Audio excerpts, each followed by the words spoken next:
बाबासाहेब आंबेडकरांनी भारतीय संविधानात दिलेल्या मूलभूत अधिकारांपैकी तिसरा अधिकार म्हणजे शोषणाविरुद्धचा अधिकार।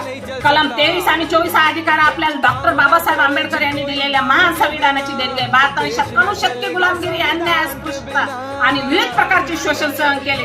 गरिबांना जबरदस्तीने काम करावे लागे, स्त्रियांवर अन्याय होत होता, शेतमजूर आणि लहान मुले यांच्यावर अन्याय होत होता। या सर्व अन्यायाला पूर्णविराम देण्यासाठी संविधानात शोषणाविरुद्धचा अधिकार समाविष्ट करण्यात आला। कलम 23 अंतर्गत मानवी तस्करी, बेगारी आणि जबरदस्तीची मजुरी यांना पूर्णतः बंदी घालण्यात आली आहे। कोणत्या व्यक्तीला त्याच्या इच्छेविरुद्ध काम करायला लावणे हा गुन्हा आहे। गरीब असो किंवा श्रीमंत, प्रत्येक नागरिकाला स्वातंत्र्य आणि सन्मानाने जगण्याचा अधिकार आहे। कलम 24 अंतर्गत 14 वर्षीय खालील मुलांना कारखान्यात, खाणी किंवा इतर धोकादायक उद्योगामध्ये काम करण्यास बंदी आहे, कारण लहान मुलांचे स्थान शाळेत आहे, कारखान्यात नाही। त्यांचे बालपण हिरावून घेणे म्हणजे त्यांच्या भविष्याची खेळणे आहे।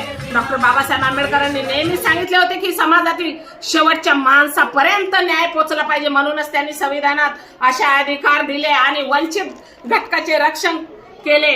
आज आपण पाहतो की काही ठिकाणी आजही बालमजुरी आणि जबरदस्तीचे काम आढळते। हे थांबवणे ही केवळ सरकारची जबाबदारी नाही, तर प्रत्येक सामाजिक नागरिकाची जबाबदारी। आपण शिक्षण घेऊन, जागृती करून आणि अन्यायाविरुद्ध आवाज उठवून या अधिकाराचे रक्षण करू शकतो। हा अधिकार आपल्याला सांगतो की प्रत्येक माणूस समान आहे, कोणालाही गुलाम बनवता येणार नाही, प्रत्येकाला सन्मानाने जगण्याचा हक्क आहे। हेच खरे लोकशाहीचे तत्व आहे।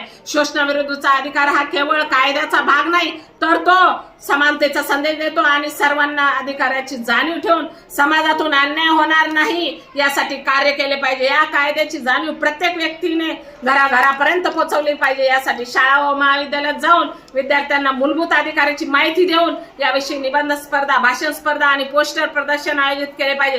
गावात व वस्त्यांमध्ये जाऊन बालमजुरी व जबरदस्ती कामाविरोधात आंदोलने, लोकांना समजावणे अशा सोप्या गोष्टी केल्या पाहिजे। आजच्या डिजिटल युगात फेसबुक, व्हॉट्सअप, इंस्टाग्रामद्वारे संदेश दिले पाहिजे।